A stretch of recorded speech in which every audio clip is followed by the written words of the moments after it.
তাই অহংকার আর অভিমানকে ত্যাগ করতে বললেন। নাই জীবের মধ্যে যতক্ষণ অহংকার আর অভিমান লুকিয়ে থাকবে, জীব ততক্ষণ ভগবানকে দেখলেও ভগবানকে চিনতে পারবে না। এবার আপনারা বলবেন অহংকারটা কি? না অহংকারটা যাবে কি করে? কি মাথায় তো না, অহংকারটিকে 5 ভাগে ভাগ করেছেন। কি কি? জাতি বিদ্যা মহত্তঞ্চ রূপ যৌবনমেবর্জ যত্নে তু পরিবর্জয়ে পঞ্চভক্তি কণ্টকা। আমাদের যে ভক্তি পথের রাস্তাটি আছে মা, সেই রাস্তার বাধা হয়ে দাঁড়ায় এই 5টি কাঁটা। তাই এই 5টি কাঁটা আমাদের এড়িয়ে চলতে হবে। জাতি, কারো জাতির অহংকার। আপনি কোন ব্রাহ্মণকে দেখে কিছু বলতে যাবেন, আপনাকে কি বলে? কি আমি ব্রাহ্মণ, তুই আমাকে জ্ঞান দিতে এসেছিস? কি গো বলে তো। তাই অহংকারের দ্বারা কিন্তু উনি এই ভক্তি পথের রাস্তা থেকে সরে গেলেন বাবা। বিদ্যা, কারো বিদ্যার অহংকার, আমি এমএ পাস, আমি বিএ পাস। তাই অহংকারের দ্বারা কিন্তু উনি ওই ভক্তি পথের রাস্তা থেকে সরে গেলেন। মহত্তঞ্চ, না মহত্তঞ্চের অহংকারটা কেমন না জানিস? পাশের গ্রামে মন্দিরে 5 লাখ টাকা দিলাম, পাড়া প্রতিবেশীকে খিচুড়ি খাওয়ালাম, অমুক জায়গায় টাকা দিলাম। এই যে পাড়া প্রতিবেশীকে বলে বেড়াচ্ছে বাবা, এমন হয়, আমাদেরও হয়। যদি কাউকে খিচুড়ি খাইয়ে থাকি, আমরা বলে থাকি না, জানিস এই কিছুদিন আগে একটা পুজো হয়েছিল, আমরা সবাইকে খিচুড়ি খাইয়েছি। অহংকার করে বলছে। তাই অহংকারের দ্বারা কিন্তু উনিও এই ভক্তি পথের রাস্তা থেকে সরে গেলেন। রূপ ও যৌবন, কারো রূপের অহংকার, আমি খুব সুন্দর দেখতে। আবার কারো যৌবনের অহংকার, নাই প্রাচীনটাকে এক লাথি মেরে ভেঙে দেব, 50 কিলো ওজন তুলে নেব। নাই অহংকার গুলো কখন যাবে? চেষ্টা করলেও যাবে না। এর জন্য কি করতে হবে গো ও মায়েরা? কি করতে হবে? হরিনাম।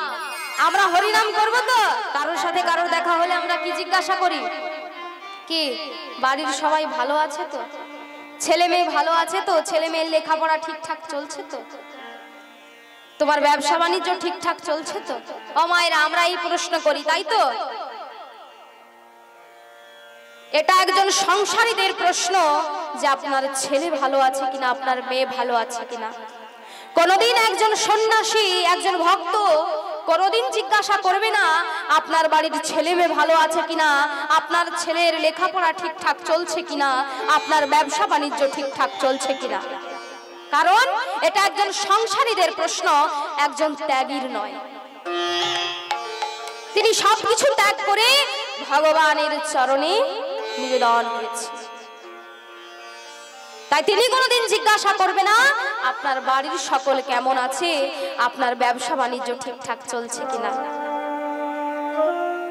তাই তিনি কি জিজ্ঞাসা করবেন না আপনার ভজন সাধন ঠিকঠাক চলছে তো।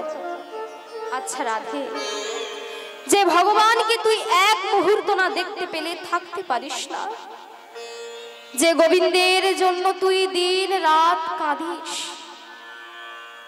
যে গোবিন্দের নামে তোর সারা দেহ রোমাঞ্চিত হয়ে যায়, যে গোবিন্দকে তুই সেবা দিলে তোর আনন্দে হৃদয়টা ভরে যায়, ধর সেই ভগবান যদি তোর কাছে আর কোনোদিন না আসে। রাধারানী চমকে গেলেন, এ কি বলছিস? ও মায়েরা, এটা কি কোনো ভালো কথা হলো গো?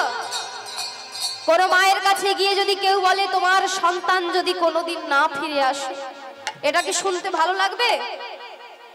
কোন স্ত্রীর কাছে গিয়ে যদি কেউ বলে তোমার স্বামী যদি তোমার কাছে না ফিরে আসে, ভালো লাগবে না। তাই আজ চন্দ্রাবলী বলছে যে তোর ভগবান যদি তোর কাছে না ফিরে আসে। এমন কথা শুনে রাধারানী বড় বড় চোখ করে বলছে, এ কথা তুই বলতে পারলি? তুই আমার সখী হয়ে আমাকে এত বড় কথা তুই বলতে পারলি? তবে তুইও শুনে রাখ, আমি কৃষ্ণ বক্ষ বিলাসিনী, আমি রাধারানী বিষভানু রাজনন্দিনী। আজ যে তুই আমায় কথাটা বললি, আমি তোকে অভিশাপ দিচ্ছি, একদিন কৃষ্ণকে কাছে পেয়ে তাকে হারানোর যে কি যন্ত্রণা তোকে একদিন অনুভব করতেই হবে, করতেই হবে, করতেই হবে।